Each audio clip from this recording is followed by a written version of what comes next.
This video covers the problems that we completed during Flex Time on Monday. It's all about midpoint formula. The formula for midpoint is x sub 1 plus x sub 2 divided by 2. That gives you your x value for the midpoint. And then y sub 1 plus y sub 2 divided by 2 will give you the y value of the midpoint. So we have, if you look at your sheet, you should have that formula written down. You should also have that 1a asks you to find the midpoint between 2, 5, and 8, 3. So the first thing we're going to do is we're going to write down the formula x sub 1 plus x sub 2 divided by 2, and then we have y sub 1 plus y sub 2 divided by 2. And what I'm going to do is I'm going to label x1, x2, y1, y2, because this is what we're calling point 1, this is what I'm calling point 2, and then we go ahead and we fill in the information. x1 is 2, x sub 2 is 8, we divide that by 2. y1 is 5, y2 is 3, we divide that by 2. So we get 10 divided by 2, which is equal to 5 for the x value of the midpoint. And then 8 divided by 2, which gives us 4. So we now have the midpoint, 5, 4. Now we're ready for 1b. And 1b, if you read the problem, it asks us to find the line that is perpendicular to the line that goes through our original points, 2, 5, and 8, 3, and also passes through the midpoint, 5, 4. So first what we're going to do is we're going to find the slope between those 2 points, 2, 5, and 8, 3. So 2, 5, and 8, 3 will find the slope. From 5 to 3 we subtract 2, from 2 to 8 we add 6. Change in y over change in x is how we find our slope. Change in y is negative 2. Change in x is 6. That reduces to negative 1/3. So the slope of the line that goes between 2, 5, and 8, 3 is negative 1/3. And the opposite reciprocal of negative 1/3, well, we flip it.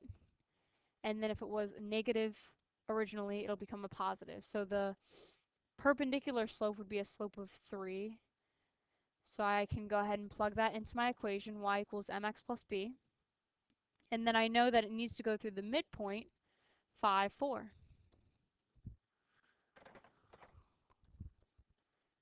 Instead of y, I plug in 4.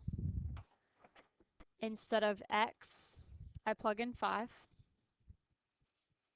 That doesn't look like a 5. Let me try again. And then I copy everything else down. On the right side, we get 15 plus b equals 4. We subtract 15 from each side. And we are left with b is equal to negative 11. So our equation is y equals 3x minus 11. Y equals 3x minus 11 goes through the midpoint, 5, 4, and is perpendicular to the line that goes through 2, 5, 8, 3. Problem 2. Again, we're asked to find the midpoint, but between two new points, negative 4, 4, and negative 2, 2.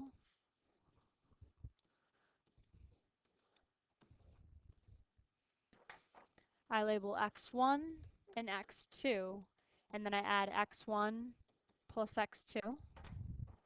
Then I label y1 and y2, and I add y1 and y2. And then I simplify.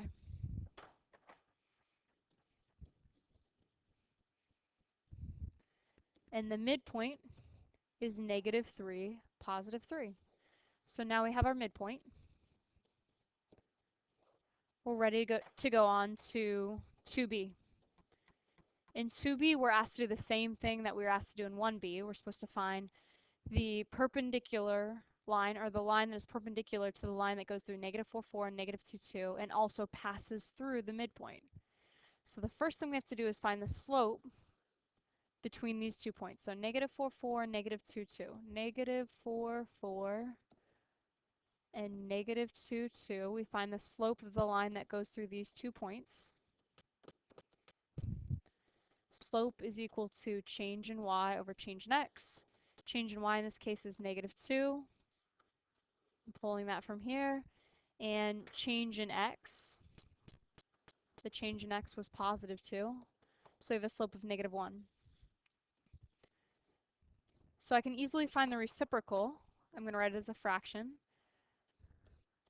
I flip it to find the reciprocal, and then the opposite would be a positive 1 over 1. So if it was originally negative, the new slope should be positive. So positive 1 is the slope we should use in our new equation.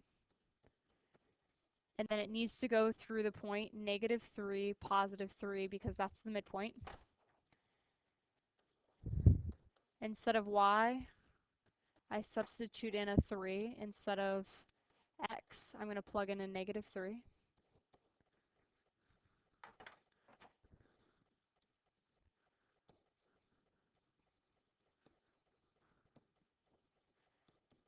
I add 3 to both sides to get b alone, and I get b is equal to 6. So our final equation is y equals 1x plus 6. Y equals x plus 6 is the line that is perpendicular to the line that goes through negative 4, 4 and negative 2, 2, and goes through the midpoint of those 2 points, negative 3, 3. Number 3, in 3a, we do the same thing. We find the midpoint.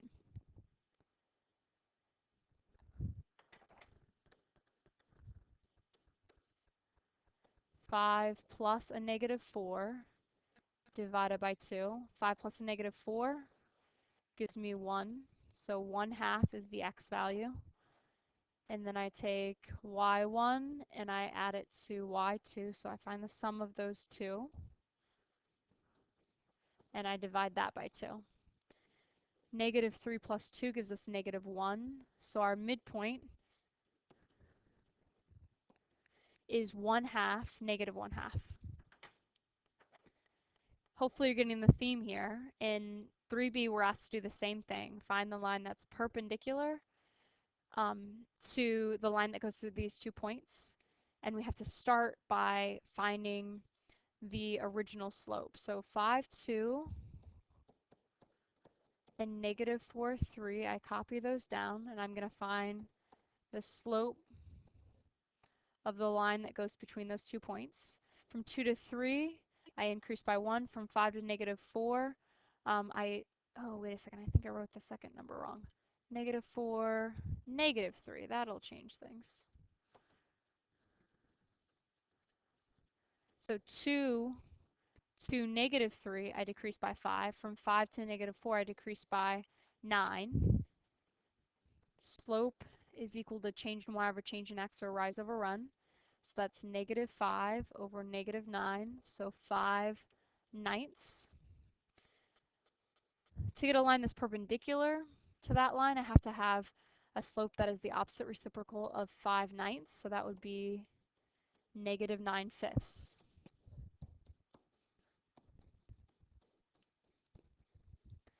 And then I need to plug in the point that it should pass through, so 1/2, negative 1/2.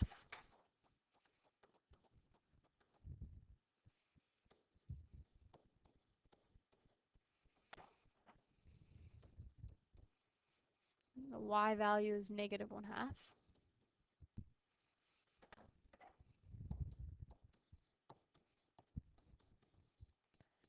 A negative number times a positive number is going to yield a negative number. 9 times 1 is 9, 5 times 2 is 10.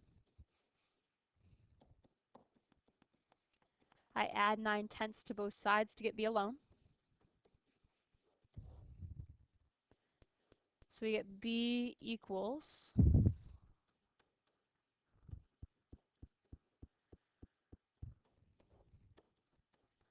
I want them to both have a denominator of 10. So the 2 had to be multiplied by 5, so the 1 also has to be multiplied by 5. 9/10 minus 5/10 gives us 4/10, which reduces to 2/5. So y equals and the slope was -9/5. Oops, I switched the page, hold on. So -9/5 x plus 2/5. This line is perpendicular to the original points and also goes through the midpoint of the original 2 points. The next 3 problems we will do in the next video on midpoint formula.